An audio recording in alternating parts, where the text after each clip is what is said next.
Hey, ladies and gentlemen, Mr. Brescher here.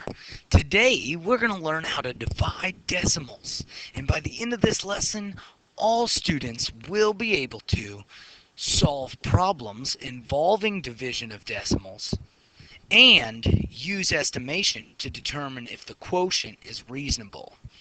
Now, this will be covering the academic standards listed below and may even integrate a few others. First, let's take a look at some academic vocabulary words. Here we have quotient, divisor, and dividend. Can you figure out which one is the divisor? If you guessed 2, you are correct. How about the dividend? What is the dividend? Excellent, 12, yes. And the quotient is, yes, 6. The answer to the division problem is the quotient. The number you're dividing by is the divisor, and the number that's being divided is the dividend. You can actually check your work by multiplying the divisor and the quotient, and it will give you the dividend. Let's move on. Why is this important? Well, Cecilia has a little problem. She's having a birthday party with 7 of her friends. That's 8 people altogether. And they decided to order pizza, but they wanted to split the total cost evenly among all the friends and Cecilia. They ordered 2 large pepperoni pizzas for $33.68.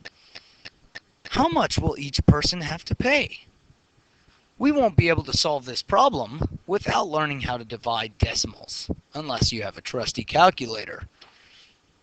But sometimes we may not be in that position, so let's move on and look at some sample problems here.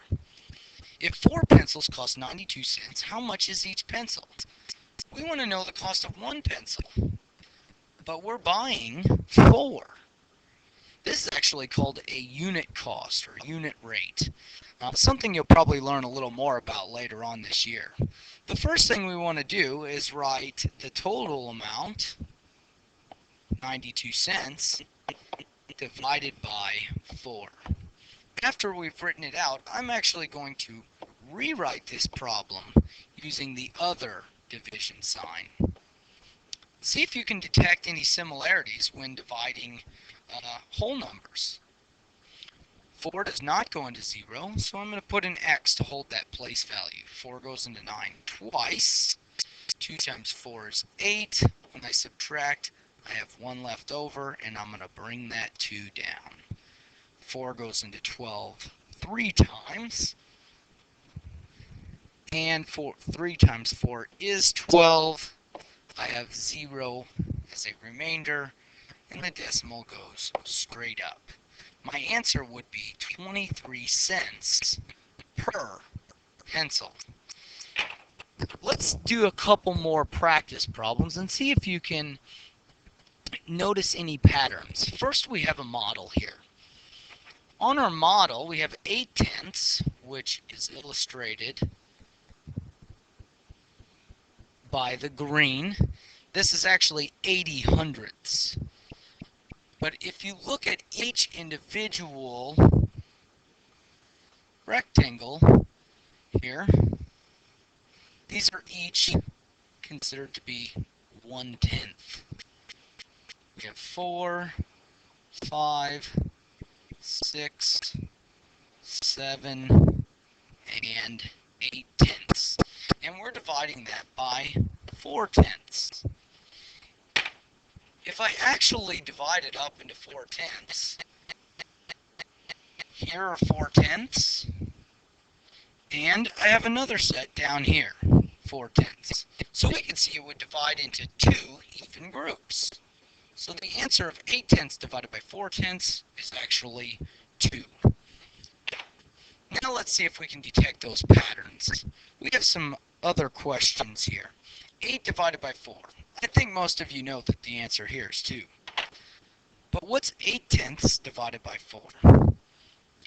We'll go to the calculator to speed things up a little bit.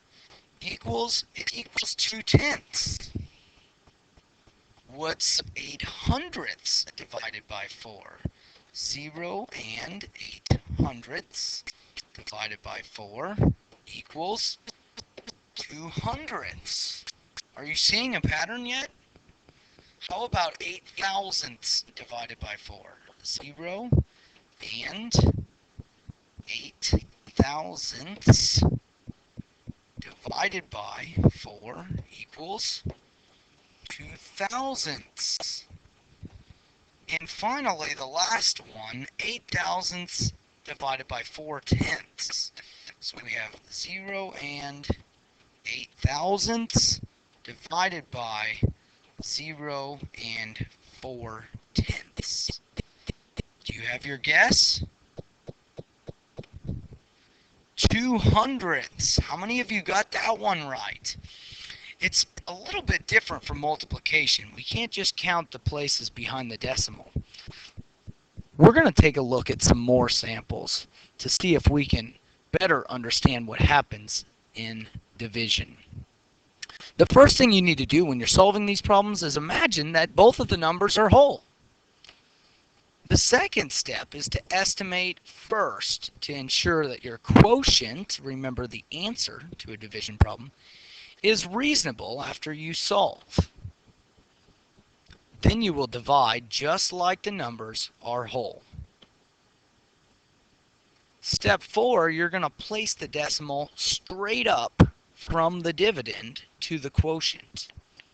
Unless there's a decimal in the divisor, then you'll have to count the same number of places of decimal places in the divisor and count to the right that many places on the quotient.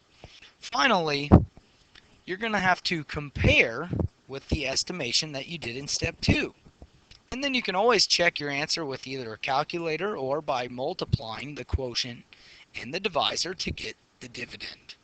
Here are some practice problems. And if you need the steps to help you out, we have them listed here as well. The first one, 1 and 8 tenths divided by 6.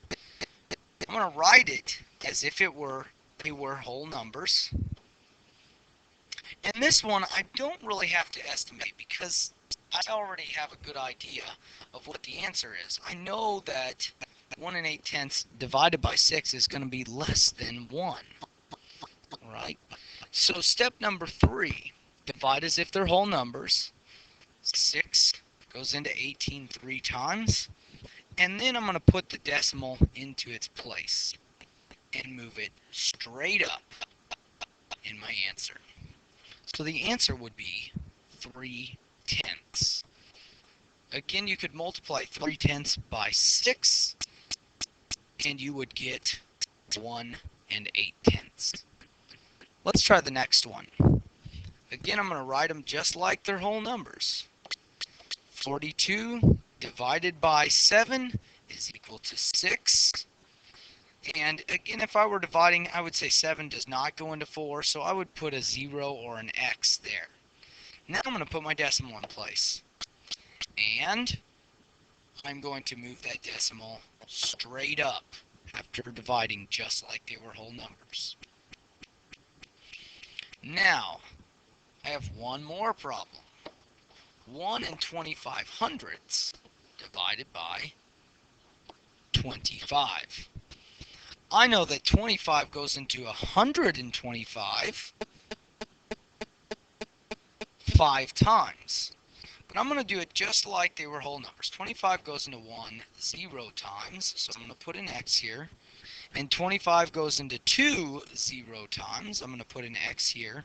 Or I could even replace those X's with zeros. So let's push those off to the side and replace them with zeros. But 25 goes into 125 5 times, which is equal to 125. Now, all that's left to do is replace the decimal. We could see the decimal was between the 1 and the 2, and now I'm just going to move it straight up. Again, you can multiply your quotient and your divisor, and you should get the dividend. So go ahead and check your answer either with a calculator or by multiplying. Let's see if we can help Cecilia out again. Cecilia is having her birthday party again with 7 of her friends. And they got 2 pizzas, and they wanted to split the cost evenly among the friends and Cecilia. So we have this total amount for the pizza, and we're going to have to divide by the 8 friends. Go ahead and try it on your own. See if you get the same answer. If not, you can follow along. 8 goes into 3 0 times. 8 goes into 33 4 times. 4 times 8 is 32. And I subtract and have 1 remaining. I'm going to bring the 6 down. 8 goes into 16 2 times,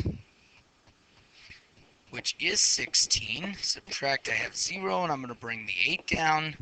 And finally, 8 goes into 8 1 time. And I have a remainder of 0. Now, what do I do with the decimal? That's right.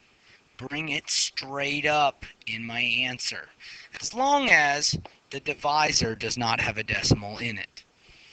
Now, is this a reasonable answer? $4.21 per person?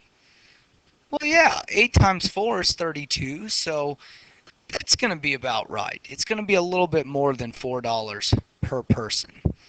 Again, you can check your answer by multiplying the divisor and, the quotient and the divisor to get your dividend. Well, I hope this helped you out. Now it's your turn. So try to practice with these problems and see if you can get the correct answers. Check your work with the calculator or by multiplying the divisor and the quotient to get the dividend. Hope this helped you out. Have a great day.